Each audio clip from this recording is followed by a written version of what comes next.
ये है अफगानिस्तान, जिसका फ्यूचर आने वाले टाइम में बहुत तेज़ी से बदलने वाला है। अगर तालिबान का मास्टर प्लान कामयाब हुआ तो अफगानिस्तान इकोनॉमिकली इंडिया, पाकिस्तान और बांग्लादेश से बहुत आगे निकल जाएगा। लेकिन तालिबान का ये मास्टर प्लान भी उतना आसान नहीं होने वाला है और ना ही पाकिस्तान और अमेरिका चाहेंगे कि ये प्लान कामयाब हो। क्या तालिबान सच में ग्लोबल ट्रेड को अपने कंट्रोल में ले सकता है? आज हम बात करेंगे एक ऐसे टॉपिक पर जो दुनिया की जियोपॉलिटिक्स को हिला कर रख सकता है। A new great game being played in a tiny sliver of land that's located in the heart of Asia, bordering 5 countries. There's everything you need to know about the Wakhan corridor.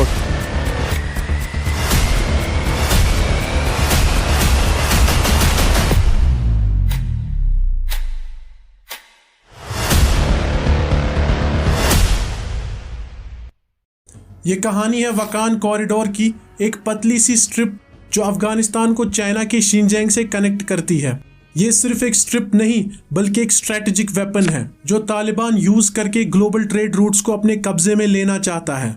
लेकिन पहले हमें समझना होगा कि ये वकान corridor क्या है। ये कॉरिडोर अफगानिस्तान के नॉर्थ ईस्ट में एक नैरो वैली है जो पैमीर माउंटेन्स के बीच गुजरती है। इसकी लेंथ करीब 350 किलोमीटर है और विड्थ सिर्फ 50 से 60 किलोमीटर। ये कॉरिडोर अफगानिस्तान को चाइना से कनेक्ट करता है और इसके एंड पर तजाकिस्तान और पाकिस्तान के बॉर्डर्स है। हिस्टोरिकली ये सिल्क रोड का पार्ट था, एशियन ट्रेड रूट जो यूरोप से एशिया तक जाती थी। ब्रिटिश और रशियन एम्पायर्स ने इसको बफर जोन बनाया था ताकि दोनों एम्पायर्स डायरेक्टली ना मिले। लेकिन 2021 में जब तालिबान ने अफगानिस्तान पर कंट्रोल लिया, उन्होंने इमीडिएटली इस वकान कॉरिडोर पर फोकस किया। उनकी मिनिस्ट्री ऑफ पब्लिक वर्क्स ने अनाउंस किया कि वो इश्काशिम डिस्ट्रिक्ट से चाइना के शिनजियांग तक एक रोड बनाएंगे। और तालिबान के स्पोक्स पर्सन ज़ैबिउल्लाह मुजाहिद ने कहा कि इस साल के एंड तक अफगानिस्तान और चाइना वकान के थ्रू डायरेक्टली कनेक्ट हो जाएंगे। और ये रोड कंप्लीट होने पर अफगानिस्तान को हर साल $6 बिलियन का ट्रांजिट रेवेन्यू होगा। सोचो, एक गरीब मुल्क अचानक से एक ट्रेडिंग हब बन जाए। तालिबान ने 2023 में रोड का काम शुरू किया। पहले फेज में चाइनीज बॉर्डर्स के पास 48 किलोमीटर कच्ची रोड को पक्का किया गया। अभी 322 किलोमीटर और रोड बननी बाकी है, लेकिन रिपोर्ट्स के मुताबिक लगभग 70% काम कंप्लीट हो चुका है। तालिबान ने चाइना को इन्फॉर्म किया कि रोड इस साल के एंड तक कंप्लीट हो जाएगा। लेकिन ये रोड सिर्फ ट्रक्स के लिए नहीं बल्कि पाइपलाइंस, रेलवेज और फाइबर ऑप्टिक्स के लिए भी फाउंडेशन बन सकती है। चाइना की belt and road initiative BRI का ये इम्पोर्टेंट पार्ट है। BRI जो दुनिया भर में इंफ्रास्ट्रक्चर बिल्ड कर रही है, अब अफगानिस्तान के through central Asia, middle east और यूरोप को कनेक्ट करेगी। तालिबान का मास्टर प्लान ये है कि वकान कॉरिडोर से गुड्स डायरेक्टली चाइना से अफगानिस्तान आए, फिर यहाँ अफगानिस्तान से ईरान, तुर्की और यूरोप तक जाए। इससे पाकिस्तान का China Pakistan economic corridor sideline हो जाएगा। CPEC जो ग्वादर पोर्ट से चाइना तक जाता है अब बाईपास हो सकता है। पाकिस्तान टेंशन में है क्योंकि ये उनका इकोनॉमिक लेवरेज ख़त्म कर देगा। और अमेरिका को भी लगता है कि इस वकान रूट के थ्रू चाइना अपनी influence central Asia, south Asia और मिडल ईस्ट तक बढ़ा सकता है। जबकि अमेरिका अफगानिस्तान से निकल चुका है, लेकिन अमेरिका को लगता है कि अगर वकान कॉरिडोर एक्टिव हुआ तो China belt and road initiative को एक्सपेंड करेगा, जिससे चाइना का ग्लोबल इन्फ्लुएंस बढ़ जाएगा और अमेरिका का कंट्रोल कम हो जाएगा। कुछ रिपोर्ट्स के मुताबिक तालिबान ने US और पाकिस्तानी सिटीजन्स को वकान कॉरिडोर में एंटर करने से मना कर दिया है। इसका मेन रीज़न सिक्योरिटी बताया जा रहा है ताकि प्रोजेक्ट को थ्रेट या प्रॉब्लम ना हो। वहीं चाइना भी इस प्रोजेक्ट पर तेज़ी से काम कर रहा है। तालिबान के पावर में आते ही चाइना ने तालिबान के साथ डायरेक्ट बात करना शुरू कर दी है। कॉपर, लिथियम और रेयर मिनरल्स पर अपना इंटरेस्ट दिखाया। चाइना के लिए वकान रूट बहुत ही ज़रूरी है क्योंकि इससे चाइना का सिर्फ ग्लोबल इन्फ्लुएंस नहीं बढ़ेगा बल्कि चाइना के शिनजियांग रीजन में उइगर मुस्लिम्स का इशू चल रहा है। चाइना का कहना है कि ETIM, east Turkistan Islamic movement जैसे ग्रुप्स अफगानिस्तान के साइड ऑपरेट करते हैं और शिनजियांग के लिए खतरा है।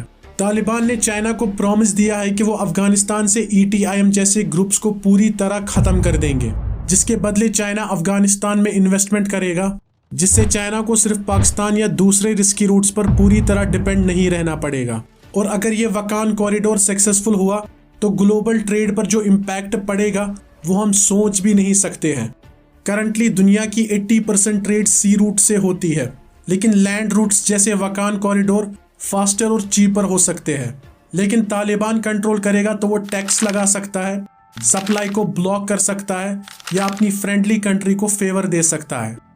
मिसाल के तौर पर अगर चाइना और तालिबान साथ मिलकर रशिया से डील करें तो यूरोप की एनर्जी सप्लाई इफेक्ट हो सकती है। तालिबान का ये मास्टर प्लान अफगानिस्तान को वीक कंट्री से स्ट्रॉन्ग कंट्री बना सकता है, लेकिन इसमें चैलेंजेस भी है। वकान का एरिया बहुत मुश्किल है, बहुत ज्यादा हाइट पर है, रोड्स पर बर्फ रहती है, लैंडस्लाइड्स और अर्थक्वेक्स का भी रिस्क रहता है, सिक्योरिटी का भी इशू है जैसे ISIS और दूसरे मिलिटेंट ग्रुप्स। तालिबान कह रहा है कि वो चाइना के साथ मिलकर सिक्योरिटी संभाल रहा है। रिसेंटली तजाकिस्तान में चाइनीज वर्कर्स पर ड्रोन अटैक्स हुए जिनका सोर्स अफगानिस्तान बताया गया।